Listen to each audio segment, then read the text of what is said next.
to record.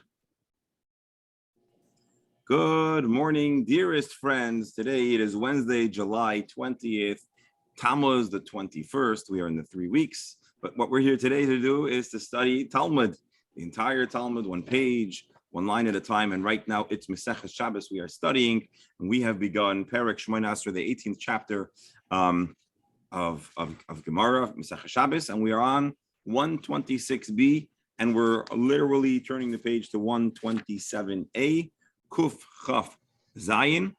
And this new chapter, broadly, as is introduced by the different commentaries, is talking about different rabbinic restrictions or discouraged behaviors, which may have certain loopholes or licenses if there is a purpose of a mitzvah. Our first Mishnah, which we spent a long time, and this is good, this is not bad, this is good. We spent a long time hashing and discussing the first Mishnah, which essentially discusses a situation where a person has a space, they wish to use it for Shabbos guests, they wish to use it for a shiur, for a lecture, but is currently occupied by baskets or bushels of grain or other items. Well, stam, to be moving around baskets and bushels on Shabbos, it's unshabbostic. How unshabbostic? Do we use a phrase like Rashi, tircha, or do we use the phrase that Dr. Hammer used, uvdin dechal, a mundane weekday kind of behavior? Is there a difference? We're still keeping our eyes peeled for that nuanced conversation.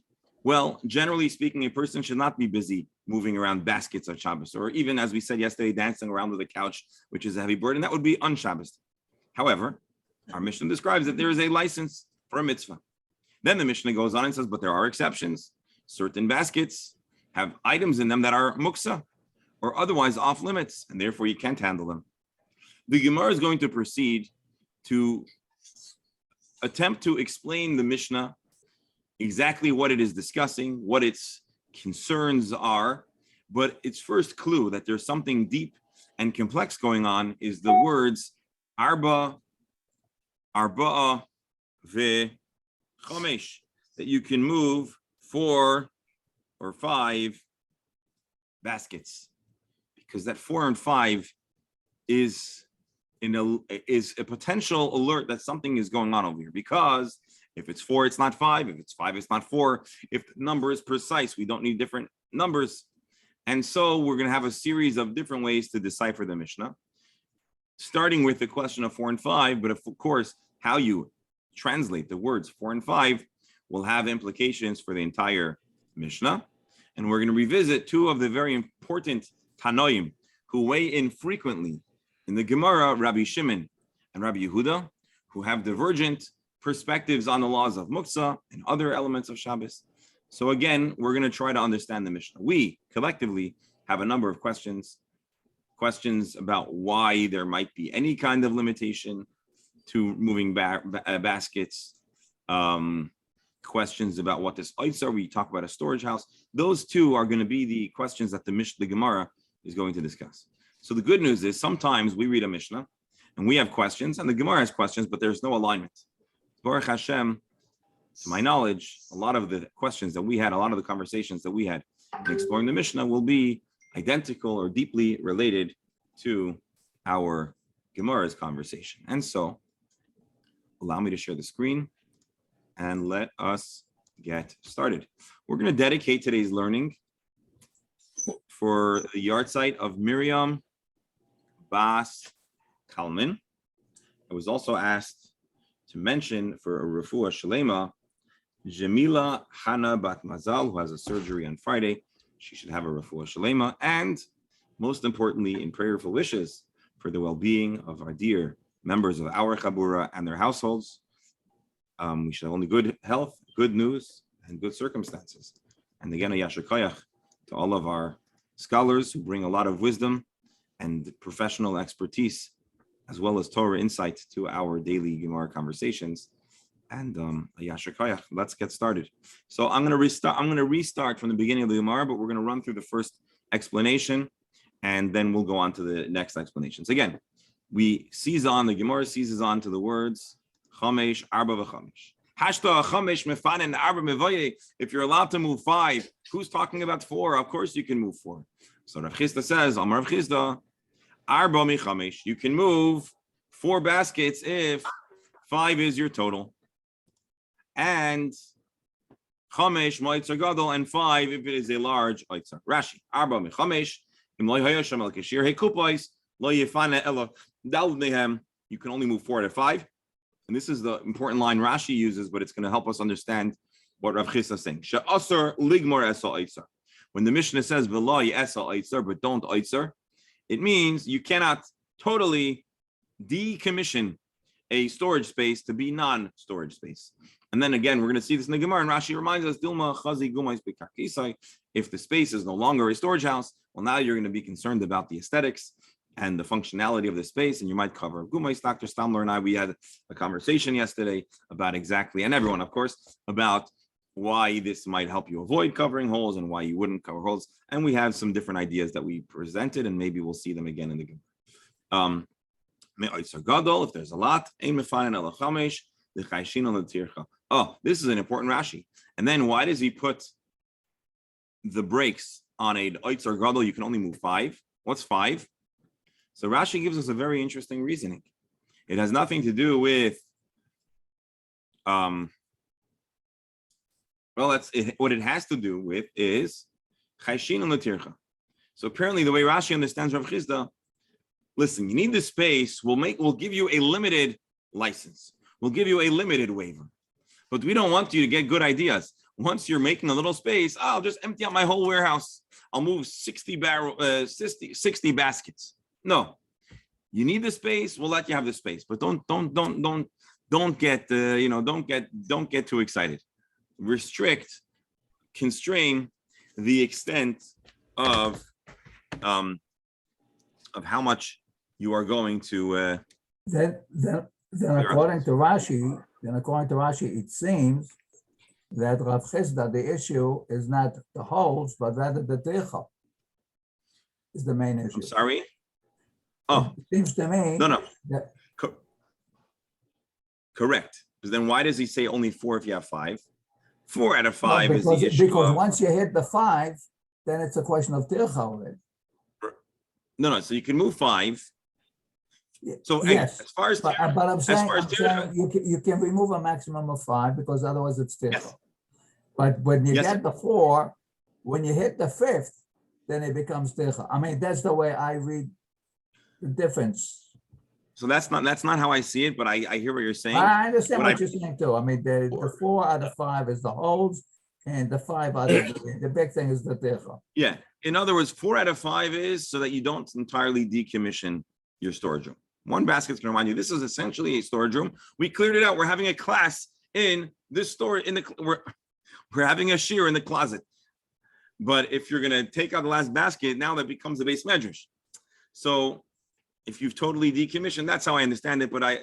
And then chamesh is, if you have a large room, chamesh is the real cutoff of tircha. Even though really 1 basket's also tircha, but we imagine, okay, Chazal don't want you to do any tircha. For the purpose of a mitzvah, we'll let you do some tircha. How much tircha? Well, from Rashi's reading of the Gemara, it sounds, and from the Gemara's reading, it sounds like 5 baskets. That's a reasonable amount of tircha. That's not too much tircha. Rabbi, it is a curious. Yeah, Doctor, go ahead. Can we infer that maybe they are differentiating based on the weight of the basket? So you could 4 or 5. If they're light baskets, okay, 5, up to 5. But if they're heavy baskets, 4.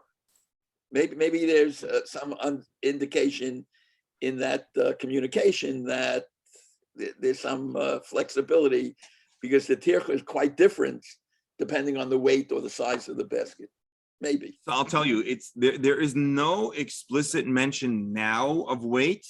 I believe it does come up shortly. I don't recall now if it's the Gemara or if it's one of the commentaries, but that's a very good question. Are you to say, in other words, I think what Dr. Hammer is saying is, okay, let's say you have a big otza and you want to clear it out. You could move more light baskets or less heavy baskets. Are you telling me that tircha is more about quantity than volume of each basket? And so that's the doctor's question. Is there such a distinction? Could we read into these words that there is such a distinction? I don't see that here, but it's another important consideration to think about is the issue of tircha, how many baskets you move or how heavy each individual basket is. And I think some of the other interpretations may take that formula into account. So now we have more things to look out for. So this is Rav Chisda's explanation. Now help us understand this line in the Mishnah that says you could remove all these items, but not the oitzer. What does that mean?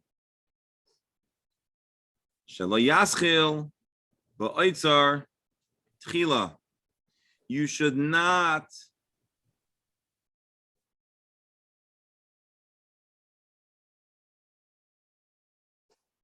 hold on. Sorry. That's the wrong Rashi's. Give me a second. Oh, here. You should not, if you had a room that was sealed off full of stuff and you've never used it to take items out before, you cannot break open the seal and begin to take stuff out of the oitzer. Because let's understand how a storeroom would work. The way a storeroom would work, apparently we'll look in Rashi in a moment, is a person went to the market or he did his farming and then he set up his cabinet full of grain. And then every day or every week, whenever he wants to make dough or flour or challah, he goes inside there or whatever. He wants to make raven food. You go into the storage room, you take stuff out, and that's how you slowly use it until the winter's over or whatever, until the season is over, and then you can restock. But if you've never accessed the storage room, well, Shabbos shouldn't be the first time that you break the seal, not a literal seal, but the conceptual seal and begin to empty out the storehouse. This is what I understand. Let's look at Rashi. My avaloya sa'oitzar, shelo yigmor sa'oitzar, loy motzi samers. It can't say that you cannot begin to empty out it. I'm sorry, it can't mean that you shouldn't empty totally out the oitzar, because that's what we already meant when we said at 4 and 5. 4 and 5 is already telling you not to totally decommission your storage room. So what does it mean? If he has not already begun to make use of the storehouse prior to Shabbos Lamachali for food, or to feed his animal, the imkain havalei muksa. Because if the storehouse has not been accessed once, well, now it's more like a warehouse that's maybe being preserved for commercial purposes. And here, these items are entirely set aside. And based on this interpretation of Rav Chisda, our Mishnah would be consistent with Rabbi Yehuda. Rabbi Yehuda has a high standard, a broader application of muktzah. And so to Rabbi Yehuda, if this storage room, although the items are not muktzah, they're food, but if you have not, again, not literally, but conceptually, cut the tape and started to use it, well, then it's essentially stored off. It's a bigger deal conceptually to open a new package or open a new storehouse than to continue to access. So if you haven't opened it at all, you haven't used it at all, then according to Rabbi Yehuda, according to our Mishnah, it remains off limits. And when our Mishnah says, it means don't begin utilizing the storehouse on Shabbos. So now, going back to the Mishnah real fast. Here we go. Let's read it according to Rav Chisda. Mefanin, you're allowed to empty out a storehouse, a space. You're allowed to move some baskets. Afilu arba, even 4. If all you have is 5, you can move 4 of them. V'chamesh, or even 5 baskets. If it's a large storehouse, etc., etc., etc. For these mitzvahs, avaloya sa'isar. Don't begin accessing your storehouse for the first time this year on Shabbos. So don't start. It should not be your first trip to the storehouse. This is how Rav Chisda would explain the Mishnah. And then what he says, don't let Shabbos be the first time to access the storehouse. He's essentially giving a halachic opinion about muktzah. That the storehouse remains muktzah until you begin to utilize it. There's a better word, but yes, Alan. Why are they describing all this before they give us a limit as to the size of these baskets? In other words, they're talking about baskets in general, and we're discussing it, and then at the end, after this whole discussion, they're going to tell us it could be only this size. I'm going to reference something that Professor Stern shared with us a very long time ago about standard or general standards of measurements in ancient times, or not ancient times, the time of the Mishnah Gemara. And so the word basket today just sounds like a basket. And you're thinking, is it a laundry basket? Is it a picnic basket? Is it the largest basket in the Guinness Book of World Records? So we don't know exactly what a basket looks like. And Dr. Hammer asked a more nuanced variation of that question as well. How much is in the basket? Well, I don't know the exact volume of the basket at this point. It's likely that farmers had a standard, and we knew in commerce about produce said, I bought 3 baskets. There was a certain general ballpark of what was in the basket. And so the Mishnah doesn't need to say a basket equals X, Y, and Z, because it was either a standard in the Mishnah, or at the very least, it was an industry or regional standard. I believe that's the case. Professor, do you support that assertion? Well, I'll tell you, today you have the same example with the word bushel. Right. The That's word why, by the way, bushel, that's why. Includes a certain amount, but it also just means a basket. That's why, I don't know if you noticed, but when I was translating basket, I try to throw in the word bushel a little bit, because I believe that has a little more of that connotation. I may be off, but that was my intention. Dr. Hammer? Point of information, you said that today we don't know what a basket looks like. No, I didn't say we don't know. You did. That's what you said. And Okay. Psychologists know what a basket case looks like. Well, you probably have a big basket case and a small basket case. Yeah. So again, what I thought you were going to say is I don't know the measurement. I'm sure it is known. All right. So this is Rav Chisda's interpretation. So Alan, we're probably going to revisit this conversation. So that's why I don't want to negate your question entirely. But at this point, I think the approach is that at the time of the Mishnah, the word basket meant something more than what it means to us. It had a specific, or it maybe not specific, but it had a general standard of how much grain or how much volume it had. That's my understanding. Now we're going to see a second interpretation of our Mishnah. Shmuel Amar, here's how Shmuel goes. And we're going to have a hard time. This is a very interesting debate. I think we'll enjoy this. Shmuel Amar, you know what Shmuel says? Arba v'chamesh. The phrasing of our Mishnah, 4 and 5, Kide Amri Inshi. This is how people talk.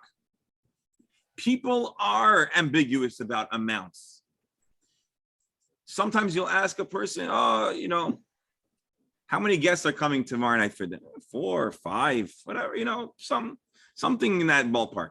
Or how many baskets do you need? I don't know, or how many bottles, whatever, 4 or 5.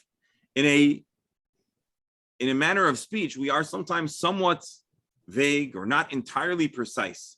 Humans are not computers, and that's conveyed in our manner of speech.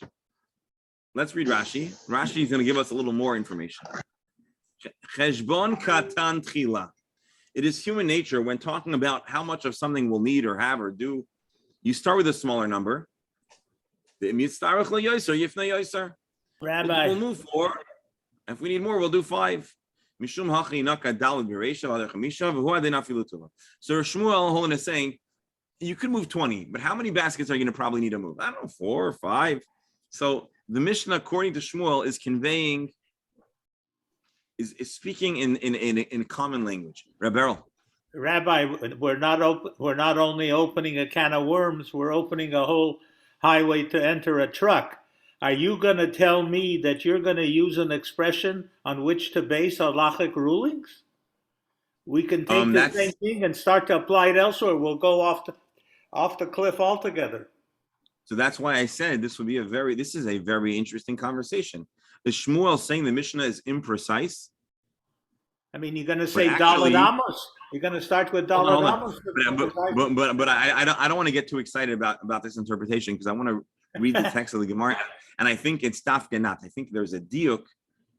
There's the precision of vagueness. I'll show you what I mean. I'll show you what I think it means here. Amar Shmuel, Arba v'chamesh k'da'amri inchi. This is how people talk. The iboy afilu tuvanami mifanim. By the Mishnah giving us two numbers, the Mishnah is conveying that there is no set amount. 4, 5. The way you should read it is 4, 5. You need 6, go 6, 7. Take it as it comes. Take it as it's needed. If a Mishnah gives us a single number, Shmuel would say, of course, that number is the gospel. That number is absolute. Okay, don't fire me for saying that. But once you give two numbers, 4, 5, it's essentially conveying that the shiur is not precise. It's case by case. It's as needed. So I think Shmuel is saying, since when do you do 4, 5? What is that about? Obviously, it's trying to tell us that we're not trying to take a specific amount. It's as is needed. And indeed, how much space do you need? I don't know. It depends how many guests show up. Maybe we need to move away 4, maybe 5. Play it by ear. That's how Shmuel reads. This is a very interesting comment by Shmuel. I don't want to diminish how interesting it is, but I don't think it opens as big a can of worms, quite as big a can of worms as Rebero says, because I think anytime a Mishnah is going to use two measures, two amounts, that's going to automatically give us a lot of confusion, unless its intention is to say an imprecise number. It's case by case. Let's read Rashi one more time. Kidamri inji, the way people speak, first you say the lower number, and the way you convey that we'll play it by ear and we'll see how much we need is by giving two consecutive numbers. And that's why specifically the Mishnah starts with 4, but really we mean as many as is needed. But there is another big familiar exception. Now that we're saying that 4 and 5 is not a precise amount, Shmuel, knows that we're not allowed to entirely decommission in Oitzar. In Rav Chisda's explanation, it's in the words 4 and 5. But according to Shmuel, we're going to have to read Avomai Loyas Oitzar. What does it mean, Loyas Oitzar? It doesn't mean not to crack open a newly untapped Oitzar. What it means is Shelo Yigmar Kuloi. Don't entirely decommission. Don't totally empty your Oitzar. Leave at least a basket or two, because the moment you entirely empty it out, then you may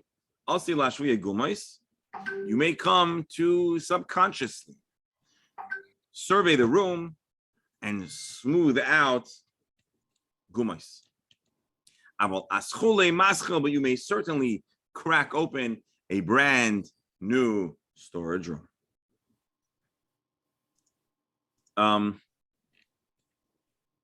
Umani, and who is of the opinion that you're allowed to tap a new storehouse that has been entirely locked away since you moved all the stuff in? Rabbi Shimon, this would be reflective of the opinion of Rabbi Shimon, the Leisle Muksa, who does not believe that Muksa is a very broadly applied principle. It's a very narrowly applied principle. Hold on. Now, I hope you'll all agree with me. This is a very interesting and also compelling story. Shmuel's opinion is both compelling. I think it reads more naturally in the language of the Mishnah. Arba v'chamesh reads exactly as he's portraying it, 4 or 5. And then Avaloya Sa'otzar fills in the gap that we need to know. And it means, Avaloya Sa'otzar, you could move stuff, but don't totally close down the Oitzar. The problem with Shmuel in the language of it, of course, is, as Rebero says, we expect the Mishnah to give us specific amounts and not something so vague as Arba v'chamesh. And therefore, Rav Chisda is, of course, going to want to read it differently. But this is the take of Shmuel. And based on Shmuel's interpretation, our Mishnah would have to be an expression of Rabbi Shimon, a less muksa conscious shita. Rabbi. Yes, Rebero.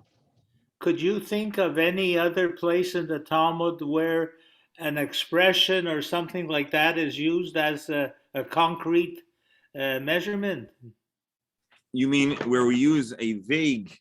Yeah, where the Talmud says this is how people talk, so whatever. I mean, many times the Gemara will say, yeah, it's the way people talk. But in this matter of Arba v'chamesh, Give me a second. Let me take a look. It's very interesting. It's very curious. I gotta admit this. It's an intriguing interpretation to see from an Amora of the Gemara. I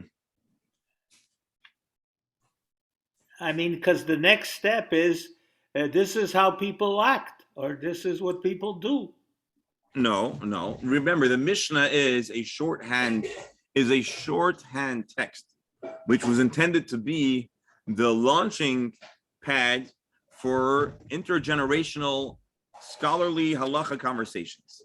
And so Rabbi, the Mishnah, I would look at 4 to 5 in a different way.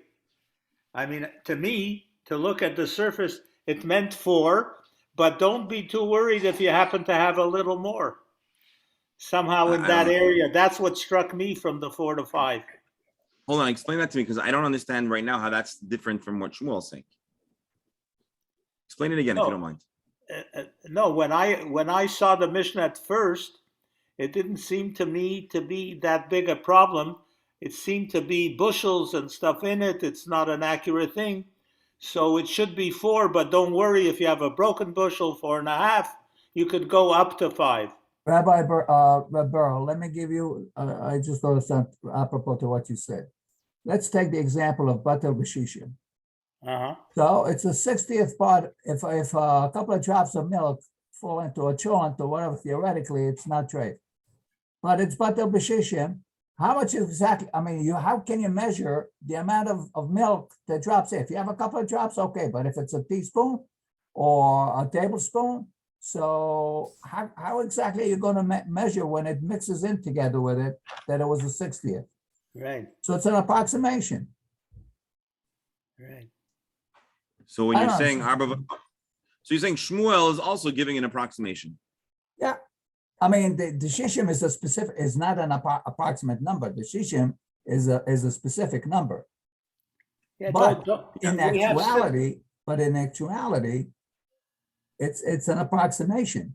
Yeah. How can you all of a sudden we also have somewhere how much a dog could swallow and pieces like that, if I remember. How much food a dog takes in one mouthful or whatever, I don't remember. I just Googled the baskets, biblical baskets. They say there's 4 types. 4 to 5 or 4? 4. One is called D-U-D-H. I don't know what that is. Is that a Hebrew word? I'm sorry? No, it's spelled dude. Dude. And Where? the other one is Teni, T-E-N-E. And the number one is Kyle. Oh yeah, well that's probably a tenant. A tenant. Hold on, where are you seeing this? On the biblical baskets. Oh, okay. And the other one is Sal. Kelub. K-E-L-U-B-H. Different phrases for baskets in Hebrew? Hebrew baskets in biblical times. Now Google Hebrew basket cases. They give you basketball when you say that. Gosh, hold on now, but I want to look for something else.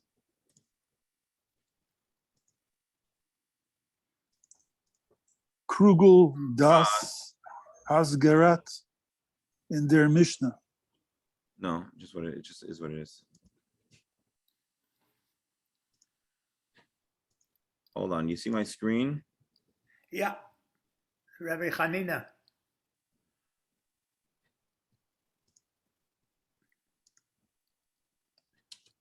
Hold on. Well, it explains to you what they all are. Specific.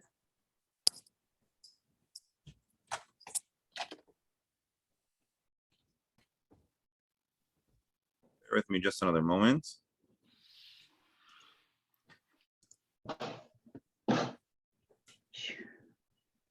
Okay, here. This is Taisus. 1 second.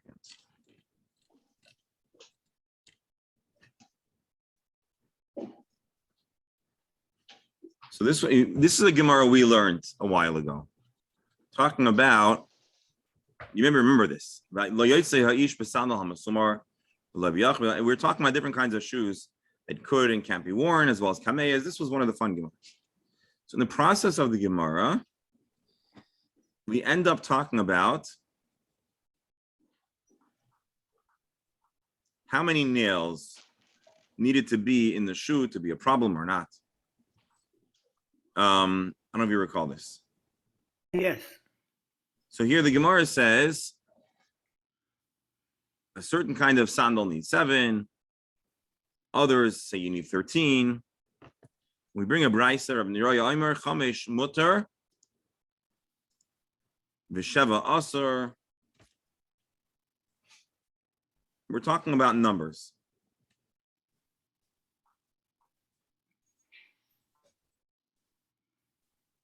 Just trying to find the exact citation here.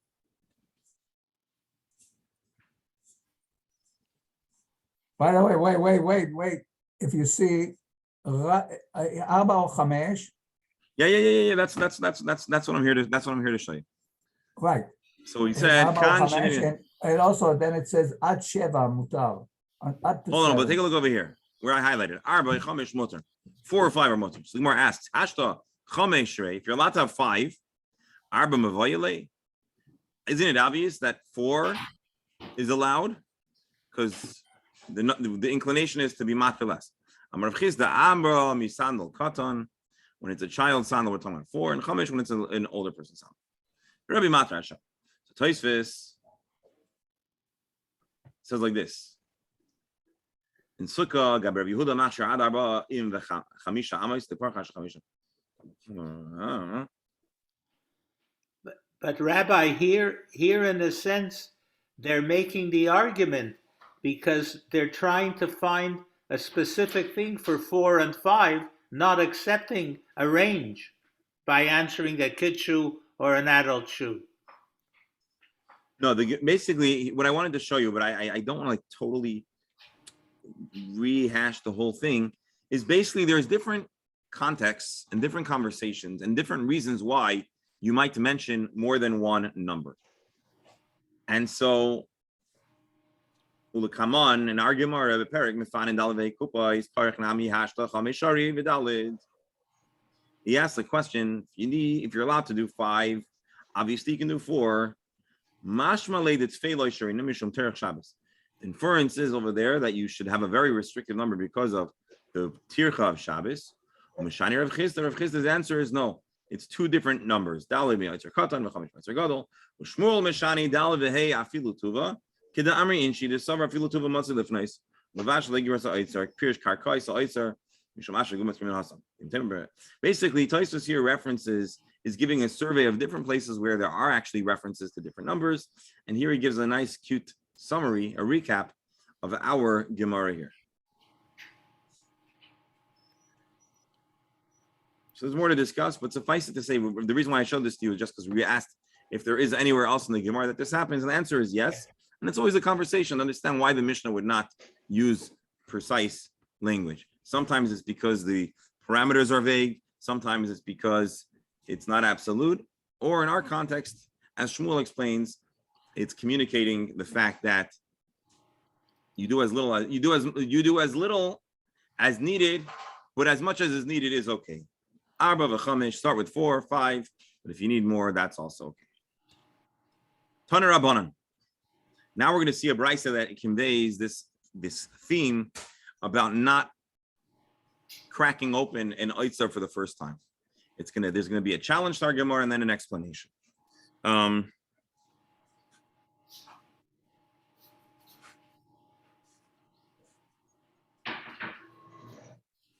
on 1 second.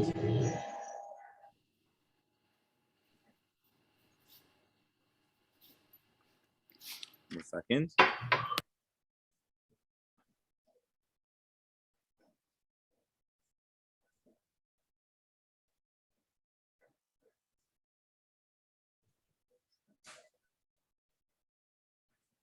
All right, let's read this brayso, but then before we go, I want to read for you one other thing that is some answers to some of the question we asked earlier. All right, Taner Rabbanan. It says you're not allowed to You cannot use a storeroom for the first time on Shabbos. But on Shabbos, you are allowed to make a pathway to allow yourself to enter in. This language, oisa by shvil, you're allowed to make a path, sounds like you're moving baskets around. So the Gemara asks, oisa by shvil, you're allowed to make a pathway. You're not allowed to begin to access. This is the meaning. A person is allowed to walk and nudge a basket aside, a drop with your foot.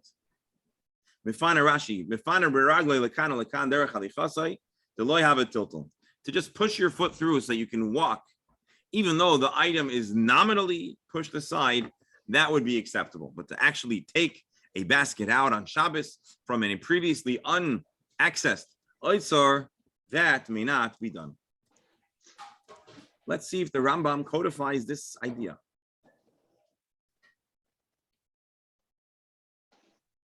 Let's see if it's in this. No. I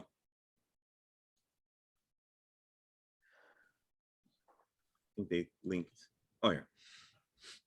Oitzar shel tavua, a storehouse of grain, oishel kadayayin, afal pisha mutal istapik menu, you're allowed to take from it on Shabbos. Also lahaschel boy, you're not allowed to begin to.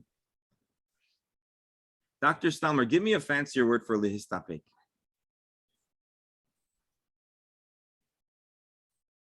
In Hebrew? In English. In English.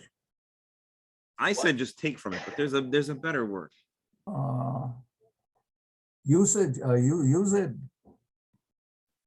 utilizing it. It'll come to me, but the point, of course, is that you're allowed to take from. Partake. How about partake? Partake. Okay. Yeah. All right. So you're allowed to partake of an item. So you're allowed to access it. You're allowed to use it, but you cannot start it. You cannot be the first. You can't begin using it. Elo l'dvar mitzvah.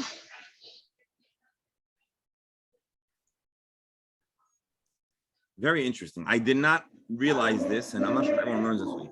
It says Elo l'dvar mitzvah. You can, for a purpose of a mitzvah. For example, you want to open it up for guests, or to have an impromptu study session. The Kate side mefananai. So how should you should clear out this storehouse? Every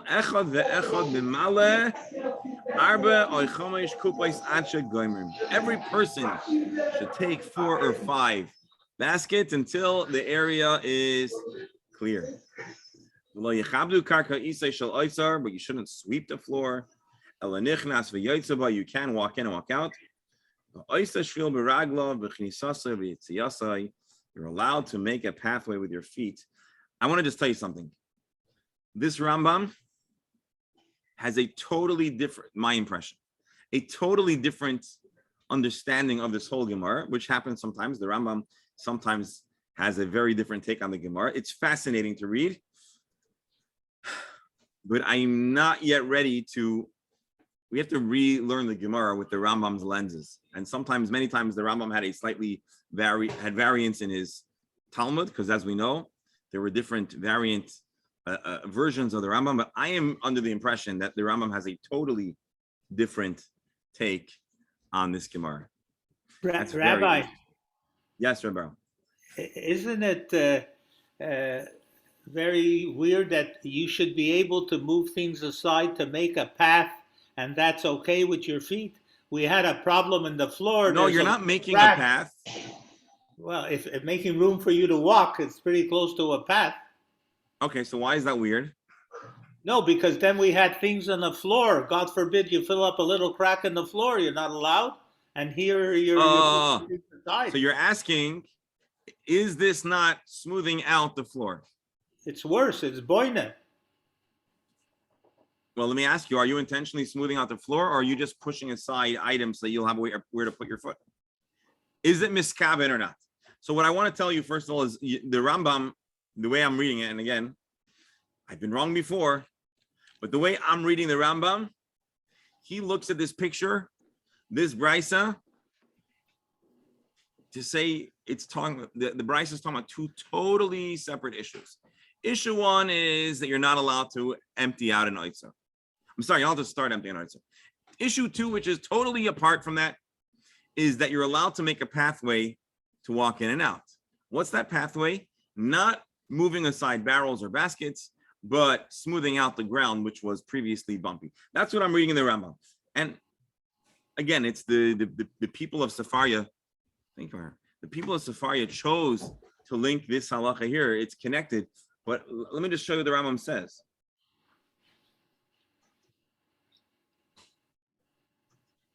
You shouldn't sweep the floor. You're allowed to walk in and out, and your feet smooth out the ground. So if I'm reading this correctly, and I'm seeing the language the Rambam's using, the Rambam's shvil, the Rambam's pathway sounds entirely different than at least what my imagination. And let's see if Rashi again. Rashi. To Rashi, the issue is carrying the baskets. The Rambam's language sounds like it's smoothing out the floor. So let me take this opportunity to springboard to the question it had had, which we asked yesterday. Are we really all that concerned that a person is going to intentionally smooth out holes on Shabbos in an act of boina? In at least what I understood from Dr. Hammer's question, are we saying people are so utterly impulsive that if we allow them to move out baskets, they will not be able to control themselves from doing a malacha on Shabbos?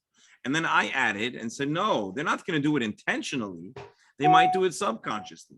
Dr. Hammer was polite. He didn't push back further, but he could have pushed back further with Dr. Hammer's famous mahalach, which is that it's not enough to consider a person's actions.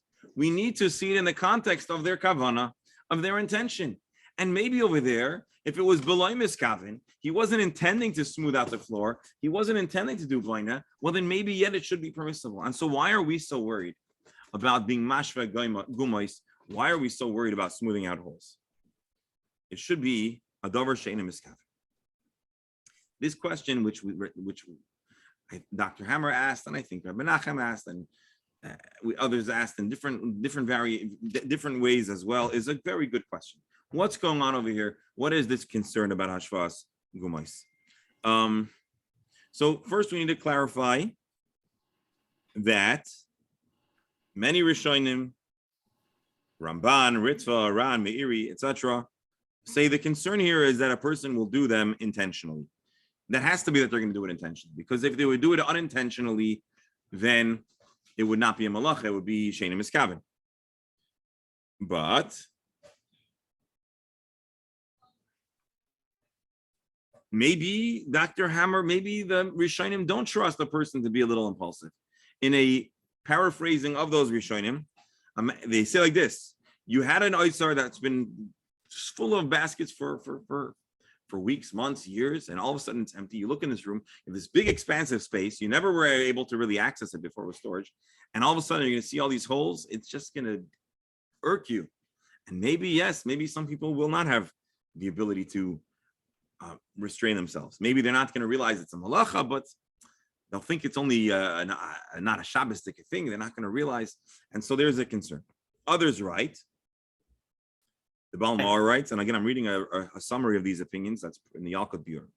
Rabbi, he writes, yes, Rabbi. There's a secondary issue. I would imagine in the real world, if you move the stuff around with your foot for this purpose, for guests or whatever, that then will become your path into the warehouse. What's wrong with the path? Storeroom, which you started on. Let's see this, and then we'll consider it. We'll further consider if there are secondary issues. The Baal Ma'or writes that the issue here is that you're going to sweep the floor because it's a dirty warehouse where you have rotting grain that fell out of the baskets, or let's say it wasn't grain, let's say it's grapes or pomegranates or those loofs or whatever else it is. So now that the floor is empty, the first thing you're going to do is sweep out all the stuff that's fallen. And the act of sweeping, that is a psik reisha v'lo. The act of sweeping is not intending to fill the holes up. Your intention is just to sweep out the garbage that fell aside, but you are going to inevitably, with certainty, fill up holes. and therefore it is asur. It is asur not because you'll intentionally intend to do a malacha, but if you sweep the floor and you're going to want to or have to sweep the floor, and then it's going to be a psik reisha. And that this links back to a Gemara we had previously, which was the discussion of sweeping on Shabbos, where we said that in those days you absolutely cannot sweep because in those days the average floor was soft. The Ramban doesn't like this and says, the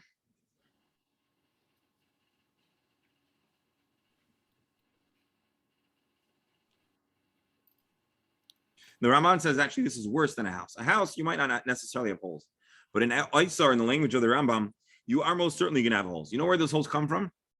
Not from the heavy baskets, but from the rodents and other critters that are very eager to access the grain you have in your house. Another take is,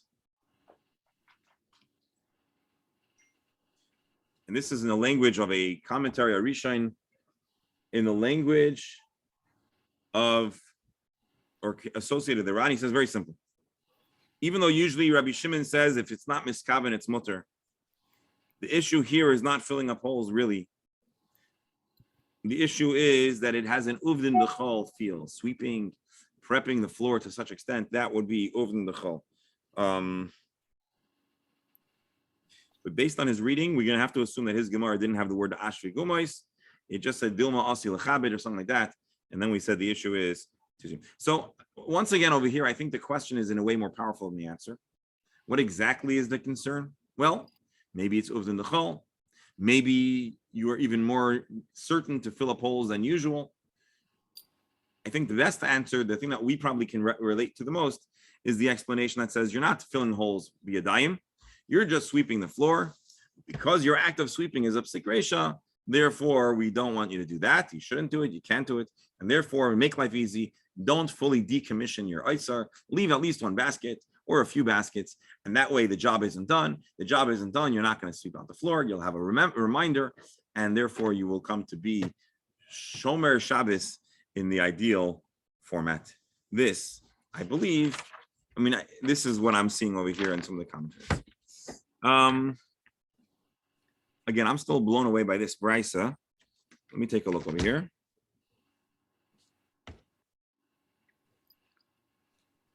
I'm blown away by the Rambam. I want to see if ArtScroll quotes the Rambam here.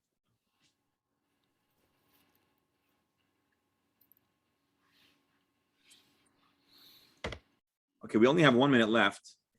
So if you'll indulge me just another moment, maybe I'm missing something.